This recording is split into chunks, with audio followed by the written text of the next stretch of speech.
Chapter 16. Send the lamb to the ruler of the land, from Selah by way of the desert, to the mount of the daughter of Zion. Like fleeing birds, like a scattered nest, so are the daughters of Moab at the fords of the Arnon. Give counsel, grant justice, make your shade like night at the height of noon. Shelter the outcasts, do not reveal the fugitive. Let the outcasts of Moab sojourn among you, be a shelter to them from the destroyer.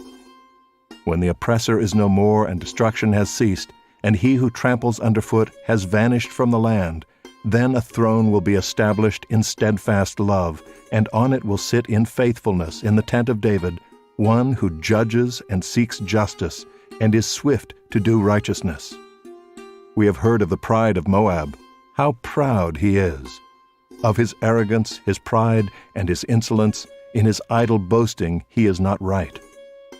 Therefore let Moab wail for Moab. Let everyone wail. Mourn, utterly stricken, for the raisin cakes of Kir-Hareseth. For the fields of Heshbon languish, and the vine of Sibmah. The lords of the nations have struck down its branches, which reached to Jazer and strayed to the desert. Its shoots spread abroad and passed over the sea. Therefore I weep with the weeping of Jazer for the vine of Sibmah. I drench you with my tears, O Heshbon and Elealeh. For over your summer fruit and your harvest the shout has ceased, and joy and gladness are taken away from the fruitful field, and in the vineyards no songs are sung, no cheers are raised.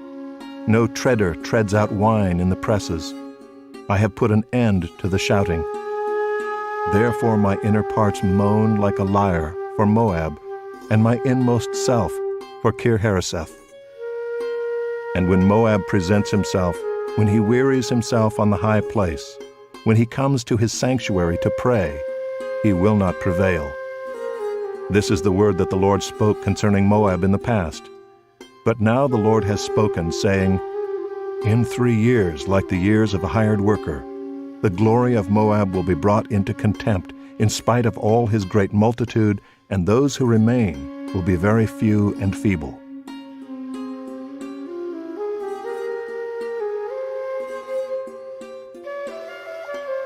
Chapter 17. An oracle concerning Damascus. Behold, Damascus will cease to be a city, and will become a heap of ruins. The cities of Aurora are deserted. They will be for flocks, which will lie down, and none will make them afraid. The fortress will disappear from Ephraim, and the kingdom from Damascus. And the remnant of Syria will be like the glory of the children of Israel, declares the Lord of hosts. And in that day the glory of Jacob will be brought low, and the fat of his flesh will grow lean. And it shall be as when the reaper gathers standing grain, and his arm harvests the ears, and as when one gleans the ears of grain in the valley of Rephaim. Gleanings will be left in it as when an olive tree is beaten, 2 or 3 berries in the top of the highest bough, 4 or 5 on the branches of a fruit tree, declares the Lord God of Israel. In that day man will look to his Maker, and his eyes will look on the Holy One of Israel. He will not look to the altars, the work of his hands, and he will not look on what his own fingers have made, either the Asherim or the altars of incense. In that day their strong cities will be like the deserted places of the wooded heights and the hilltops, which they deserted because of the children of Israel, and there will be desolation. For you have forgotten the God of your salvation, and have not remembered the rock of your refuge. Therefore, though you plant pleasant plants, and sow the vine branch of a stranger, though you make them grow on the day that you plant them, and make them blossom in the morning that you sow, yet the harvest will flee away in a day of grief and incurable pain. Ah, the thunder of many peoples, they thunder like the thundering of the sea.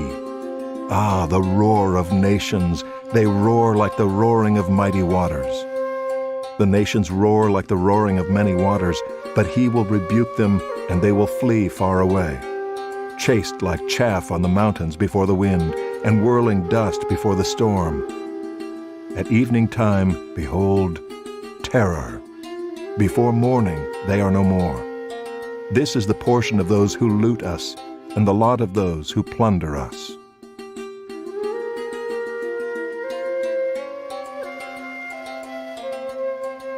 Chapter 18. Ah, land of whirring wings that is beyond the rivers of Cush, which sends ambassadors by the sea in vessels of papyrus on the waters.